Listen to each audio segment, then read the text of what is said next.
Subscribe करें Avadhnama news. Subscribe button पर click करें, फिर राइट साइड में बने बेल पर भी क्लिक करें ताकि आपको हमारे वीडियोस की नोटिफिकेशन मिलती रहे।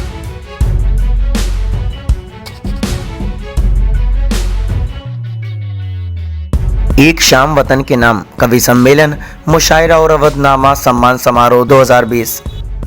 अखबार को निष्पक्ष होना चाहिए, अखबार जनता की आवाज है। CPRO पूर्व उत्तर रेलवे के जनसंपर्क अधिकारी पंकज सिंह के हाथों सम्मानित हुई जिले की 13 विभूतियां।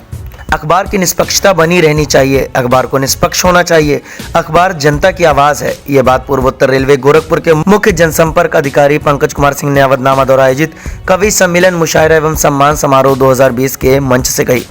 बतौर मुख्य अतिथि उन्होंने कहा कि अवधनामा ने जो इस आयोजन के माध्यम से जो सकारात्मक पहल की है वो अपने आप में प्रशंसनीय है। इस तरह के कार्यक्रमों की समाज को बहुत आवश्यकता है। संचालक रीता श्रीवास्तव ने अवधनामा के गणतंत्र दिवस पर आयोजित मुशायरा, कवि सम्मेलन और सम्मान समारोह 2020 का आगाज किया। इसके बाद मंच पर लगी बड़ी स्क्रीन पर अवधनामा के सफरनामे लोगों से रूबरू कराते हुए मुशायरा कवि सम्मेलन का आगाज हुआ। सबसे पहले अवधनामा गोरखपुर के ब्यूरो प्रभारी मुनव्वर रिजवी ने कार्यक्रम के मुख्य अतिथि पूर्वोत्तर रेलवे के मुख्य जनसंपर्क अधिकारी पंकज कुमार सिंह और विशिष्ट अतिथि अल्पसंख्यक आयोग के सदस्य बख्शीश अहमद वारसी का स्वागत किया, जबकि अवधनामा गोरखपुर से जुड़े आदर्श श्रीवास्तव, मोहम्मद खालिद नजीब और शमशाद द्वारा दरगाह मुबारक खान शहीद के अध्यक्ष इकरार अहमद का स्वागत किया गया।